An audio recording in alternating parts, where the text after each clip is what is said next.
Hello student, good morning. आज हम the trees जो पोएम हमने कल पढ़ी थी उसके वर्ड मीनिंग, मैंने कहा था आपको कि वर्ड मीनिंग अपन देखेंगे, तो उसके वर्ड मीनिंग अपन देखने जा रहे हैं। एक शब्द आया था टसेल्स, तो इसका लिखा है बंच ऑफ थ्रेड्स, यानी बंच ऑफ थ्रेड्स, थ्रेड्स यानी धागे, धागों का गुच्छा, टाइड जो कि बंधा होता है, एट वन हैंड, एक हैंड पर, एक तरफ, फूंदना या धागों के सजावटी गुच्छे। स्वंग, स्वंग एक शब्द आया था, इसका मतलब होता है move to and fro, to and fro का मतलब होता है इधर उधर, मूव यानी हिलना, वाइल सस्पेंडेड यानी लटके हुई हालत में इधर उधर हिलना। मिनिएचर, मिनिएचर मतलब है बहुत छोटे, वेरी स्मॉल। क्रिएचर्स, इस पोएम में क्रिएचर मतलब प्राणी नहीं है, प्राणी है लेकिन प्राणियों को स्पेसिफाई किया गया है, विशेषीकरण किया गया है। कौन कौन से प्राणी? द बीज, मधुमक्खियां, एंड इंसेक्ट्स और कीट पतंग। साल्टीज, साल्टीज क्या होती है? कलेक्शन ऑफ साम्स, भजनों का संग्रह, अरेंज्ड फॉर डिवोशनल यूज, जो कि रखा जाता है, व्यवस्थित किया जाता है दैविक इस्तेमाल के लिए, अर्थात ईश्वर की स्तुति में गाए जाने वाले गीतों का संग्रह। एनोमोरिंग, एनेमोरिंग, ये जो शब्द है इंग्लिश वर्ड इज एनेमोरिंग। इन दोनों में क्या फर्क है? ओ के बाद यू आ रहा है, ये यू, इसमें यू नहीं है क्योंकि यू आता है। ओरिजिनलिटी में ये वर्ड है, लेकिन डिकिंसन ने पहले लिखा है तो ओल्ड इंग्लिश में, ये अमेरिकन इंग्लिश के अकॉर्डिंग ठीक है, लेकिन ब्रिटिश इंग्लिश में ये वर्ड इस्तेमाल होता है। इसका मतलब है being fond of, enchanting, enchanting मैंने बताया था आपको, शौकीन होना, मोहित होना। रिमोटेस्ट मतलब होता है फारदेस्ट, यानी दूर, इन प्लेस और टाइम, समय और स्थान में दूर। स्लाइटली, हल्का सा, समय स्थान दृष्टि से अति दूर, लेश मात्र। इंटरवेल्स, इंटरवेल शब्द आया था जिसका मतलब है गैप्स, अंतराल। अटर, अटर यानी कंप्लीटली, टोटली, पूर्ण रूप से। ऑप्शनल यानी अकॉर्डिंग टू विल, यानी सूर्य अपनी इच्छाओं से बाहर आता है और फिर छिप जाता है, वो है।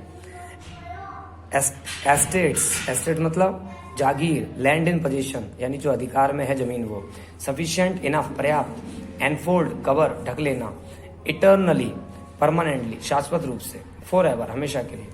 विम, विम यानी ए सडन डिजायर यानी सनक। व्यू, व्यू यानी साइड, दृष्टि, नजर। ऑर्चर्ड्स, ऑर्चर्ड्स यानी फ्रूट्स, फ्रूट गार्डन्स, फलों के बाग। फेंस, आउटर वॉल, बाहरी दीवार, चार दीवारी। गॉसिप, गॉसिप मतलब है to indulge in idle talk, अर्थात गपशप करना केवल। Winding round, moving round and round, गोल गोल घूमना, इस तरीके का है ये। इसके बाद अपन आगे चलते हैं।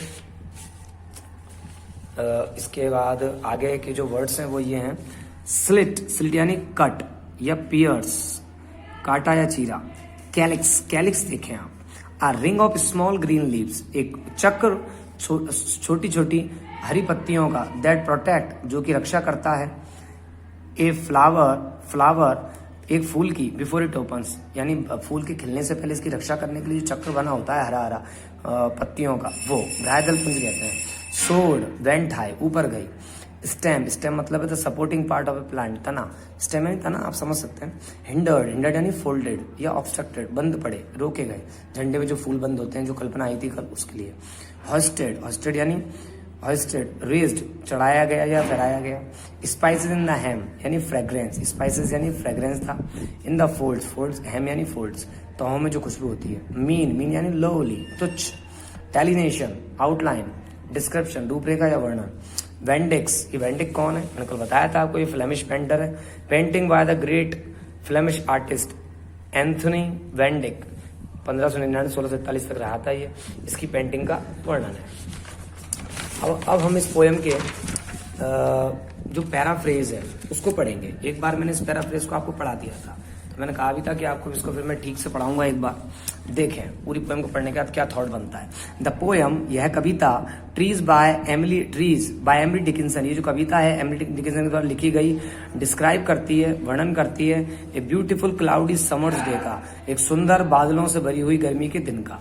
इट डिपिक्ट्स, ये चित्रित करती है, हाउ कि कैसे, द सन, सूर्य, अपीयर्स होता है, प्रकट होता है, एंड डिसअपीयर्स और गायब हो जाता है, बिहाइंड द क्लाउड्स, बादलों के पीछे। It is a overcast sky, ये बादलों से आच्छादित दिन, आसमान है। दैट कैन अनफोल्ड, जो कि ढक सकता है, द सन, सूर्य को, टिल इटर्निटी, अनंत तक, अर्थात हमेशा के लिए। बट द विम्सिकल सन, लेकिन जो सन की सूर्य है, कम्स आउट, वो बाहर आ जाता है, एट टाइम्स, कई बार, टू डू, करने के लिए, हिज ड्यूटी, उसके कर्तव्य को, as to help the orchards, मदद करने के लिए ऑर्चर्ड्स बगीचे को ग्रो करने के लिए, बढ़ने के लिए, द बर्ड्स एंड स्नैक्स पक्षियों को और सांपों को, and many other lives to sustain, और अन्य कई जानवरों को, जीव जंतुओं को जीवन बनाए रखने के लिए। आगे देखते हैं। The poet has described the trees as pending, the poet कवि हैज डिस्क्राइब्ड वर्णन कर चुका है, द ट्रीज पेड़ों का, कवि पेड़ों का वर्णन कर चुका है, कवित्री वर्णन कर चुकी है एज पेंडिंग मतलब लटके हुए। कवित्री ने इस कविता के अंदर पेड़ों का वर्णन किया है लटके हुए के रूप में, ऑर्नामेंट्स के आभूषण, लटके हुए आभूषण के रूप में वर्णन किया है। देयर बोज उनकी शाखाएं जो है, देयर बोज उनकी शाखाएं डैश करती है, धकेलती है, टकराती है, एट वन अनदर एक दूसरे की ओर टकराती है, एंड डू मोशन और गति करती हैं, और वो गति करती हैं। दे प्रोड्यूस वे पैदा करती हैं, ए शॉर्ट ऑफ ट्यून एक प्रकार की ट्यून पैदा करती है, in the company of the sun सूर्य के प्रकाश में, वो सूर्य के प्रकाश में एक प्रकार की ट्यून पैदा करती है, मधुर संगीत पैदा करती है। दिस सॉन्ग ये जो गीत है, संगीत है, साउंड्स प्रतीत होता है, लगता है, स्विच मधुर, इन द ईयर कान में, ये बड़ा मधुर लगता है संगीत कान के अंदर।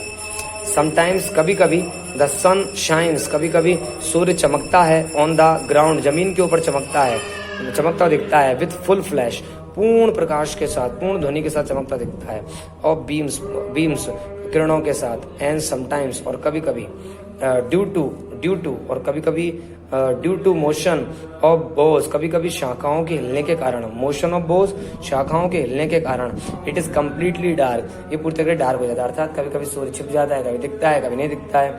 इट सीम्स ऐसा लगता है, द शेडोज जो परछाई हैं, और इग्नोरेंस और जो अज्ञानता है वो प्रिवेल्स करती है, छा जाती है, ऑन द सनलाइट सूर्य के ऊपर, सूर्य के प्रकाश के ऊपर। ये बादलों को, ये जो पत्तियां हैं, ये सूर्य को आने नहीं देती, सूर्य के प्रकाश को अब जमीन पर नहीं आने देती, यानी अवरोध पैदा करती हैं। The sound of gruelling and cracking और जो गुरगुराहट की आवाज है, एंड क्रैकिंग्स और चरचराने की आवाज है, ड्यू टू विंड हवा के चलने के कारण, वो रिप्रेजेंट करती है, जो हवा चलती है तो उसका जो साउंड है वो प्रतिनिधित्व करता है द रिप्रेसिव मेजर। यहाँ पर जो इस पोएम के अंदर जो हवा की आवाज आ रही है, पेड़ों के हिलने के कारण जो हवा उत्पन्न हो रही है, उन हवा की आवाज जो है वो प्रतिनिधित्व करती है इस पोएम के अंदर द रिप्रेसिव मेजर्स दमनकारी, मेजर्स तरीके, रिप्रेसिव दमनकारी तरीके, प्रैक्टिस जो कि अपनाए गए थे बाय द टायरेंट्स एम्परर कठोर अत्याचारी राजाओं के शासकों के द्वारा, इन विच पीपल जिनमें लोग आर किल्ड जिन तरीकों में या उन जिन समय में लोगों को मारा जाता है मर्सीलेसली निर्दयता पूर्वक। ब्राइट फ्लावर्स चमकीले फूल आर ह्यूमन पैशंस, चमकीले फूल जो इस पोएम के अंदर आया था वो ह्यूमन पैशंस है, मानव की भावनाएं हैं। In the state of lawlessness वो उत्पन्न होती है एक अराजकता के, लॉलेसनेस अराजकता की स्थिति में पैदा होती है। हिंडर्ड फ्लैग्स इस पोएम के अंदर जो हिंडर्ड फ्लैग्स आया था, छिपे हुए झंडे, वो डिनोट करते हैं, बताते हैं मिसडायरेक्टेड इमोशनल, मिसडायरेक्टेड अनिर्देशित अनियंत्रित इमोशनल आउटबर्स्ट भावनात्मक फूटन को, यानी भावनाएं जो फूट पड़ती हैं उनको बताते हैं। और ये दोनों चीजें कॉज बंद करती है, कारण बनती है। जब भावनाएं हमारी किसी चीज के लिए फूटती है तो वो कारण बनती है वायलेंस का, हिंसा का, ब्लड शेड रक्तपात का, एंड सबवर्सिव एक्टिविटीज और दमनकारी गतिविधियों का। ऑर्चर्ड्स जो बगीचे हैं इस पोएम के अंदर वो रिप्रेजेंट करते हैं, बताते हैं द ग्रुप्स ऑफ एडमिनिस्ट्रेटर्स, जो समूह को बताते हैं, किसके समूह को बताते हैं, एडमिनिस्ट्रेटर्स के, यानी कि जो प्रशासक है उनके समूह को बताते हैं। इन दिस पोएम इस कविता में डिकिंसन डिस्क्राइब्स करती है, वर्णन करती है द रिचेज गुणों को ऑफ अ समर डे, एक गर्मी के दिन के जो गुण होते हैं, जो खूबसूरती होती है, उसका वर्णन करती है। She begins with the morning, वो प्रारंभ करती है विद द मॉर्निंग विंड, सुबह की प्रार्थना के साथ प्रारंभ करती है। In the morning breeze, morning की ब्रीज में, सुबह सुबह की जो हवा होती है। द ट्रीज, जो पेड़ है, स्विंग करते हैं, हिलते हैं। स्मॉल क्रिएचर, छोटे छोटे जानवर सिंग करते हैं, गाते हैं। देयर साल्ट्रीज, उनके गीतों को। साल्ट्रीज मीन्स, साल्ट्रीज जो होते हैं उसका मीन्स है मतलब है कलेक्शन ऑफ रिलीजियस सॉन्ग्स, संग्रह रिलीजियस सॉन्ग्स का, यानी धार्मिक गीतों का संग्रह जो कि संग किया जाता है, गाया जाता है बाय बार्ड्स, जो कवियों के द्वारा गाया जाता है। In praise of God, God की प्रशंसा में।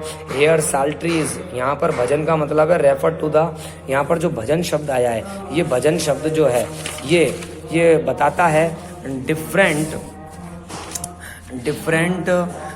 साउंड्स को, अलग अलग आवाज को इन नेचर, प्रकृति के अंदर, जो कि प्रोड्यूस की जाती है, पैदा की जाती है बाय ट्रीज, पेड़ों के द्वारा, बीज, मक्खियों के द्वारा, नेट्स, जीव जंतुओं के द्वारा, एंड या कीट पतंगों के द्वारा, सॉरी नेट्स, कीट पतंगों के द्वारा, एंड अदर स्मॉल क्रिएचर्स, और अन्य छोटे पक्षियों के द्वारा। विथ कमिंग आउट, आकर के, बाहर आकर के, of the sun in the morning during summer, जब समर के दिन में ये पक्षी बाहर आते हैं और एक जोश खरोश के साथ अपनी ध्वनि उत्पन्न करते हैं। द साउंड, जो आवाज होती है, ऑफ देयर मूवमेंट, उनके हलचल की, इज लाइक म्यूजिक, वो म्यूजिक की तरह होती है। विच एनेमोर्स, जो कि मोहित करती है, द ईयर, कानों को। द म्यूजिक, जो म्यूजिक है, ऑफ देयर फ्लैपिंग, उनके फड़फड़ाने का, विंग्स, पंखों को, एंड हमिंग, और भिनभिनाना, इज सो ब्यूटीफुल दैट, वो इतना मधुर है, खूबसूरत है, दैट की इट कैन नेवर सेटिस्फाई, कि ये संतुष्टि नहीं कर सकता। And always leaves one wanting more, और हमेशा व्यक्ति को छोड़ देता है कि व्यक्ति उसको और चाहे। इस तरीके से मैंने यहाँ तक आपको ये पढ़ के सुनाया। अब बाकी का पैराफ्रेज हम कल देखेंगे। Okay, thanks for the day.